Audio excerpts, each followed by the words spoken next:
back to Making Money Matter, ladies and gentlemen. Your host again, Kerry Stevenson, and I've asked Jay Martin to come and join me.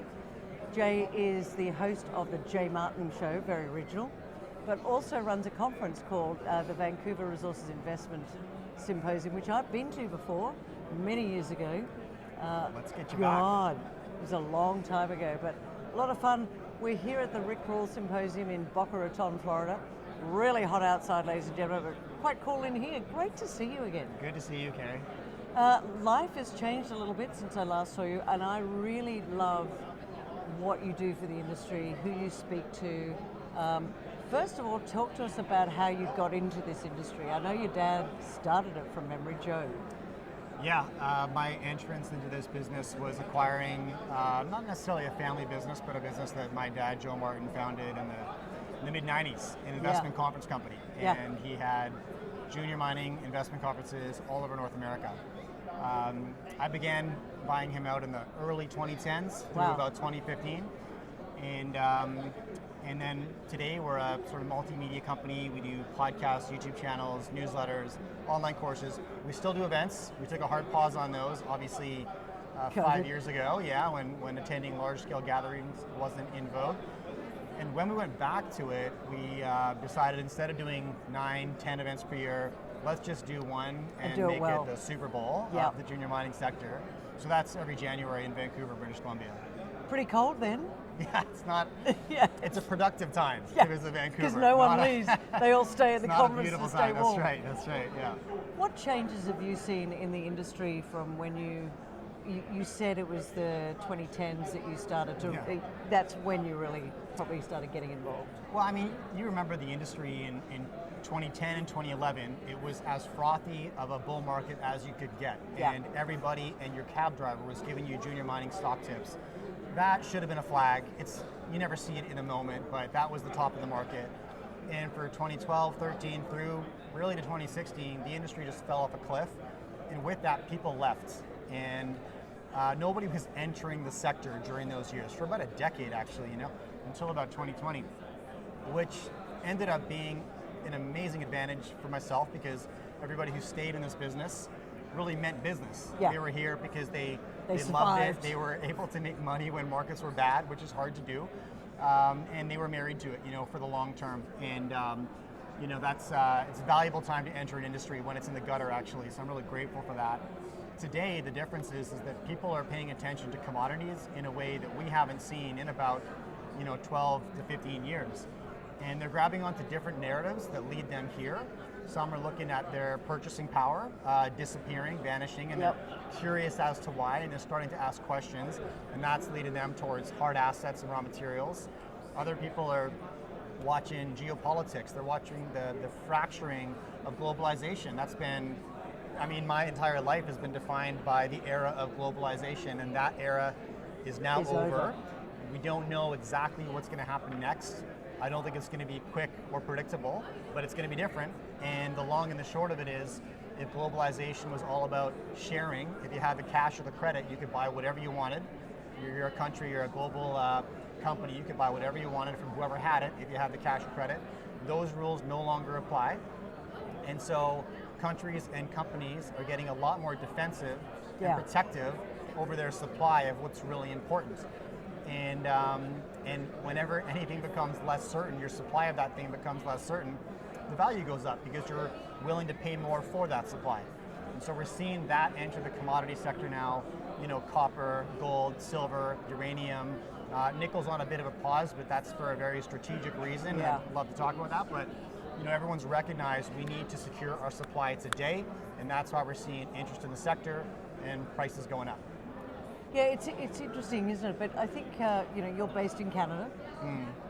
Canada's been through a really tough time. I mean, the capital markets dried up. It was really hard to raise funds for some of these companies, especially the mining industry. Biotech was the same. Are you seeing that start to free up a little bit now? I hope so. We didn't get the shift in leadership that I was hoping for.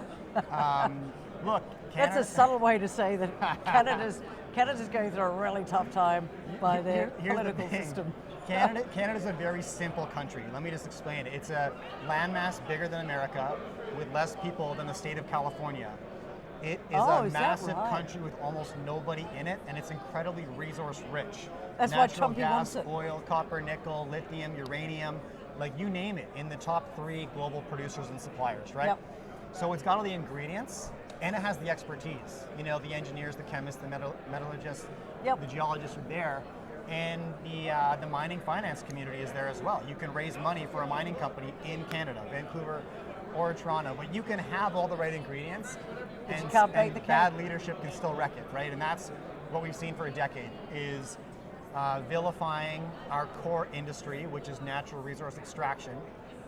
And I get the controversy, but here's the thing, unless we're all gonna shut off the lights and throw away our iPhones, we're still gonna need these ingredients. We might as well produce them in a country that has very high environmental standards, social standards, right? Canada's the best place in the world.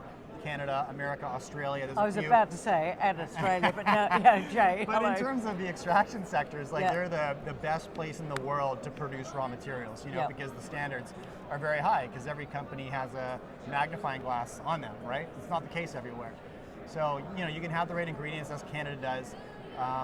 You know, and the new leader has claimed he's going to, Mark Carney, is going to reduce permitting times, remove Yeah. regulatory barriers, and we'll have to wait and see, you know? Yeah, it's a wait and see. Yeah, I mean, I'm optimistic he may deliver on some of that.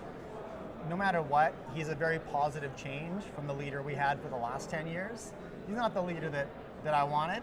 And it kind of blows my mind that Canadians elected the same party that's Yeah. literally driven Canada Into the ground. to be at like a GDP per capita standpoint equivalent to Alabama, the 3rd poorest state in the United States. That's that where we're right? at today. Wow. Keep in mind, Canada came through the 2008 recession with the healthiest balance sheet of any G7 nation. Right. So we got the ingredients. When management's right, we can nail it, right? Yeah. But management matters with Management, companies absolutely, and with countries, right? And it's a really good point, because I often say to people, you can have a company with the best asset in the world, but the management can still screw it up. 100%. Same with countries. It's happening right now. But Mark Carney is turning around and saying, I'm going to make it easier. I am a kind of pro-mining because I kind of know that we need it. Yeah. But he's almost got to change himself for the sake of it. Yes, and he has the advantage of being able to look at liberal policies over the last 10 years and say, I'm Yeah. going to do things differently. So he can actually decouple from a lot of the core values of the Liberal Party, and he is doing that to a degree. I mean, he's a very smart guy. Love him or hate him, he's very smart. Okay. You know, Governor of Bank of Canada and Bank of England, steered Canada, you know, from 2008 to 2012, so post GFC, right? He takes credit for managing that balance sheet, but he actually took over after we came out from 2008 in great shape because of what we did from 2005 to 2008, not what we did from 2008 to 2012. Yeah. But I digress. I'll wait and see. I'm optimistic, you know, but I can't lie, Carrie. Like, I got 3 young kids, and I look at Canada today, and I say, is this the same country? Will this country give my kids the same opportunity it Yeah. gave me for the last 40 years? And it's just a question mark. We have the power of optionality. My wife's American. We spend a lot of time stateside, and we spend about Well, 5 to 6 months a year. You could become part of the States if Trump had his way. Yeah. He's like, hey. I mean, you know, this is such a that largely is why Mark Carney won. So 100%. he ran a campaign Yeah. against Donald Trump. Yeah. He didn't mention Pierre Poilievre, the opposition leader. No, not once. didn't have to. No, he fooled Canadians into thinking that he was running against Donald Trump, not Poilievre. It blows my mind that Canadians fell for it, but they did, and they cast their vote accordingly. It was a smart strategy on his Very, for him, very you know, clever. give him credit Yeah, for that. yeah. Yeah. So one of the things you mentioned just before, because my audience, rather like your audience, they're all about what do I do to not only protect but grow my wealth, and where do I go? And this is it's a tough industry, the resources industry. You've got to be smart around it, and you have a great, you've got a channel. You talk a lot about some of the areas, and you just said before, gold, silver, uranium, copper. and copper. Yeah. But you also did a little moment with nickel. Right. Now, nickel is what I call very much a contrarian investment at the moment. Yeah. No one likes nickel. Plenty of nickel up in Canada. Yep. What does Jay Martin think is it time to dip back into nickel? Because the Indonesians flooded the market with the cheap product. Yeah.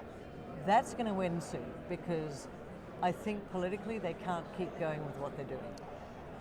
Yeah, that's what you should watch, 100%. Okay. And a couple things about that, Indonesia produces 65% of the world's refined nickel. Correct. So is that a lot? Like for context, OPEC at their peak produced 51% of the world's oil in 1973, and it gave them tremendous leverage. So over 60% is tremendous. And yeah, what they did is they leveraged their super cheap labor cost. Canadians, Australians, also great nickel producers, can't compete with the cost of Indonesian labor, so they flooded the market. And processing. Yes, exactly. And they flooded the market. Crash prices have put a lot of Canadian and Australian producers on their heels. Some are shutting down, putting their minds on care and maintenance, and that's more market share for the Indonesians to scoop up. So forecasts put them in like the high 70s as a percent of market share by like 2027, and it's probable they'll get there. That blows my mind. Yeah, so that's a scenario where we're probably going to end up seeing some regulatory intervention, right? And probably Donald Trump will lead the way with some extraordinary tariffs. I mean, today he announced 50% tariffs on copper, right? Did he? I didn't see that. Yeah. This came out at a cabinet meeting. So 50% tariff on copper. On copper, and my immediate question is like, wow. That can't be. I'm curious about the exceptions. There's going to be a bunch of exemptions in that. Yeah. But that came out today at a cabinet meeting. It's July 8th today for context. We'll have to wait and see what that really means, but that was the announcement today. And I expect something similar to enter the nickel sector. Otherwise, there's not really an angle for North American, Australian producers to compete without government intervention. I think we're probably going to see that because it's directly in line with the American president's mandate to reshore critical industries. Nickel is absolutely one. I mean, you look at the two, and by the way, Indonesia's nickel industry was financed by China. It was, absolutely. A $65 billion bet, right? Part of their Belt and Road Initiative. Yeah. So they financed about 74% of that infrastructure. So they're smiling all the way. Yeah, we can say Indonesia runs the market, but they're a proxy really for China's domination 100%. of that market, right? Yeah. So it's like very, very important. And so, yeah, I think we're going to see probably we'll have to wait and see, some regulation announcements, some tariff announcements, but that's honestly what American, Canadian, Australian producers need at this point to get back some sort of competitive nature. I don't know how they do it otherwise. I don't know either. You've been at the conference only for a day. I know that you haven't been here for long, but what's struck you about this year? Are you seeing more confidence? Are you seeing a particular commodity that seems to be a standout at the moment? Tell us what you're taking out of so far being here. Yeah, so what's lovely, I got in last night at 2, so my first 2 day a.m. here. Yeah, the flight was delayed. It's like me. We're both suffering for a little bit from jet lag, ladies and gentlemen. But the energy here is different, and I say that from the perspective of having built and attended investment conferences in the junior mining sector for the last 15 years. The majority of those years, people were just walking around kind of banging their head against the wall, damning the market, just kind of waiting for some sort of a tailwind to pick them up and save them. That's not the case here. Investors are here in greater number than last year. Absolutely. But they're way more engaged than they were last year, and there's a sense of optimism in the sentiment that really hasn't existed. Now, what does all that mean? I would just say, think about that in terms of it represents more buying power. I don't, they feel good, they're optimistic, who cares? What does it mean? It means more buyers are coming to the market. Right. And more demand pushes up prices. And so, I'd say that depending on which thread you want to pull on, there's a lot that push towards a secular commodity bull market. I'm in the people business, podcasts, newsletters, conferences. So I watch people, I watch public sentiment. Right. I watch, feet in the door, essentially, and I'm seeing a lot more buyers enter this marketplace. And so people that are here today, I think are front running that. Right. I firmly believe there's a tsunami of capital coming to the commodity sector for all the reasons we just discussed. A tsunami of capital. I'm very confident in that. Now, wow. This is just, I'm speaking my book, sure. right? Yeah. One of my first mentors ever, I was 18, I worked on a ranch, and he said, the best way to win is to find an avalanche and put yourself in front of it from a capital standpoint. Yeah. And Don't do that on a ski field, ladies and gentlemen. Not a good idea. no, but I mean that's the analogy I might use. I could be wrong, but I'm betting accordingly. Well, I think there's an avalanche of money coming to this industry. I think what we're seeing is that governments around the world are just opening up the coffers. They're, you know, for example, in Australia, the Albanese government came in because they said, well, you know, we'll give you an electricity subsidy, and we'll give you this subsidy and that subsidy, and there'll be more welfare, and our welfare bill is going through the roof. Our taxes have to go up as a result of that. And I keep saying to people, if you think things are expensive now, you ain't seen nothing yet. And if you think that the taxes are going to stay the way they are, you ain't seen nothing yet. So there's a tsunami of money coming in, but what value is behind it is going to get to be interesting. But I do believe that commodities are where it's at. Now, before I let you go, talk to us about the VRIC, the Vancouver Resources Investment Conference, which I haven't been to for a long time. We got to get you back, Carrie. Got to get me there. It's a good time. Yeah. It's every January in Vancouver, British Columbia.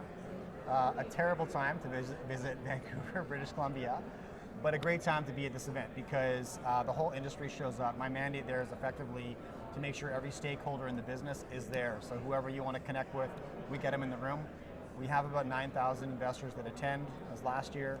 Wow. And so we were talking about sentiment. 30% of those attendees last year were there for the first time ever.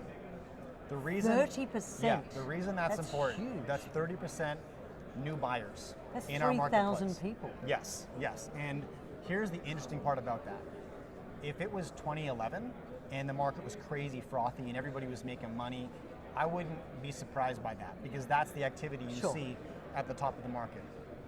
Today the market feels pretty good. Back in January it didn't, and we just gotten through 2 years of quite a tough market environment. So why did 3,000 people show up to a junior mining investment conference for the first time ever?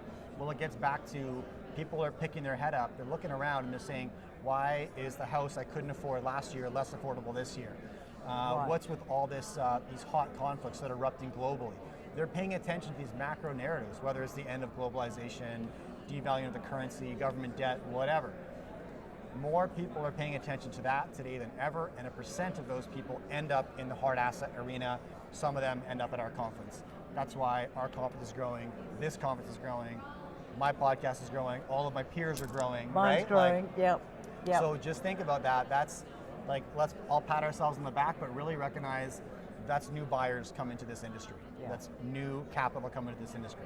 That's bullish. Anyway, VRIC every January in Vancouver. We have about 250 junior mining companies in the marketplace. Huge. And then about 6 stages around the perimeter. And I invite about 100 keynote speakers. Anybody who has an impressive track record of allocating capital in the commodity sector, I want them on stage sharing their wisdom. And that's what we do. It's tons of fun. Tons of fun. Yeah. How many Aussies come over? Oh man, well, there's 9,000 people. I don't know, maybe a couple hundred, I would guess. Okay. Yeah. All right, Aussies. We love to travel. That's the Vancouver Resources Investment Conference in January. You may see me there as well. But for now, Jay Martin, it's been great to see you. How can people find you? I'm easy to find on social media, Jay Martin BC, Bravo Charlie. The Jay Martin Show is my podcast. We publish a couple times a week on YouTube. And then we have another podcast called VRIC Media. Again, easy to find on YouTube. Daily conversations with junior mining investors, capital allocators, all that stuff. Yeah, and I love his writing. I love what he does. He's a passionate family man. He's got three boys, 2, 4, and 6, or 4, 6, and 8. They were 2, 4, and 6. They were 2, 4, and 6 a couple of years ago. Now they're 4, 6, and 8. Now, before I go, the Australian Gold Conference. Don't forget, right now, gold is going to be. I think it's at the start of a bull market. The gold industry. There's deep value, I think, in gold. And the Australian Gold Conference, 13th to the 15th of October at Crown in Sydney. Go to goldevents.com.au. You can register right there. And rather like what Jay does, we bring some fantastic speakers for you. I want you all to be there because, as Jay just said, hard assets is where the future is going to lie, and you don't want to miss it. You don't want to get the insurance after the storm has passed. And if you like this interview, make sure you hit the like and subscribe button. We'll see you next time. My name's Kerry Stevenson from Making Money Matter. Thanks, Jay. Thank you, Kerry.